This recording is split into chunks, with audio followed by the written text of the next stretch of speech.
तो पिछला वीडियो में अहाँ सब देखलिए जे हम सब जे छै से गेल छलिए लेक, ओकर बाद एतऽसँ विदा भऽ गेलहुँ हमसब दोसर जगह जाके लेल पोखरा में ही। तो ओ जे छलिए मुक्तेश्वर महादेव गुफा छलिए, जे गुफा में महादेव छथिन ओ दर्शन करऽ के लेल।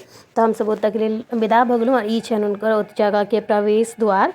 तो ओहि प्रवेश द्वार में जे छै से नीचा जाके छै, गुफा जे छै से नीचा के तरफ छै। तो सबसँ पहिले बहुत रास एतऽ बाजार लागल छलिए, तो बाजार होइत अंदर जाके छलिए।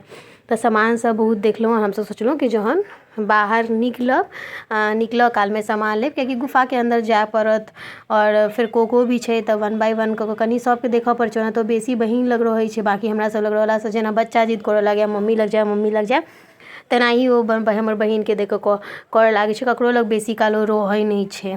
तो हमसब बाजार घूमैत घूमैत देखैत गेलहुँ। तो जे एतऽके चीज छलिए विंड चाइम्स वगैरह बहुत रास, तकर बाद ठण्डाके सामान सब जे होइ छै, किएक तऽ नॉर्मल डेजके तऽ नहीं पता, लेकिन अखन जहन हमसब एखन आयल छलहुँ तऽ एतऽ बढ़िआँ ठण्डा पड़ऽ लागल छलैए।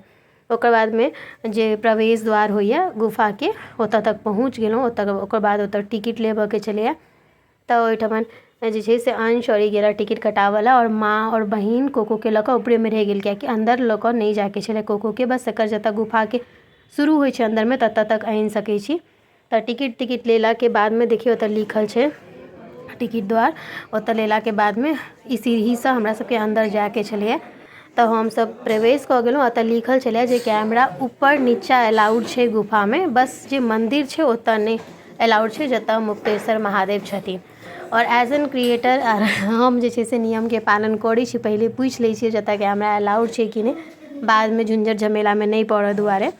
और तैँ हमहूँ ओतबे तक नियम पालन केलहुँ और जतेक भऽ सकै देखाबऽके कोशिश केलहुँ। हालाँकि एतऽ कनि लाइटके अभाव छलैए, बहुत बेसी लाइट नहीं छलैए, तऽ मोबाइलके फ्लैश लाइटसँ जतेक संभव भेल ओ सोचलहुँ अहाँ सबके देखाबी।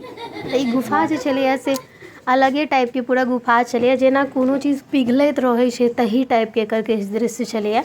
अंशके पप्पा और अंश भी देख कऽ जानऽके कोशिश करै छलखिन हेँ कि भाई ई किया पिघलल छै या तऽ किया चीज छै।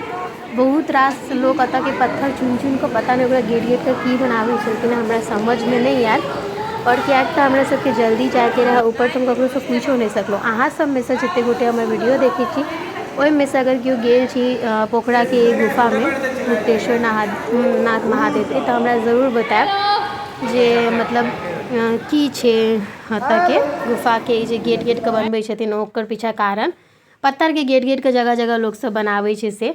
तऽ ओकर बादमे बीचमे महादेव छथिन उतरलाके बाद, और ओकर नीचा जे छै और जहन कनि नीचा उतरबै तऽ ओतऽ झरना टाइपके किछु देखऽ लए भेटै छै। और एतऽके ई पत्थर शिला सब देखियौ एकदम एहि रूपमे छै जेना लागि रहल छै जे पूरा ई धीरे धीरे कऽ कऽ पिघलि रहल छै।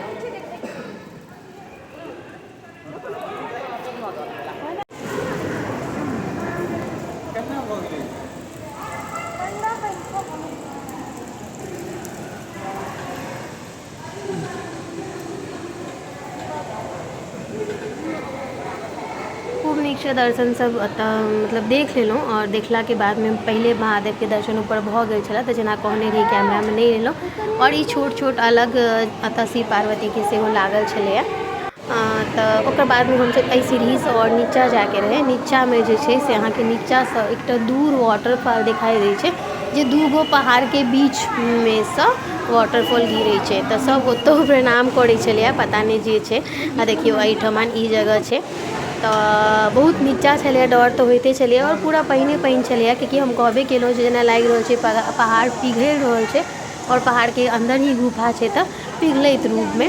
तऽ ई हमरा बार बार कहबो करै छलखिन हेँ जे सावधानसँ चलू, मोबाइलके राखि कऽ चलू, लेकिन हमर ई पूरा छलए जे हम अहाँ सबके देखा पाबी जे एतऽ की छै से।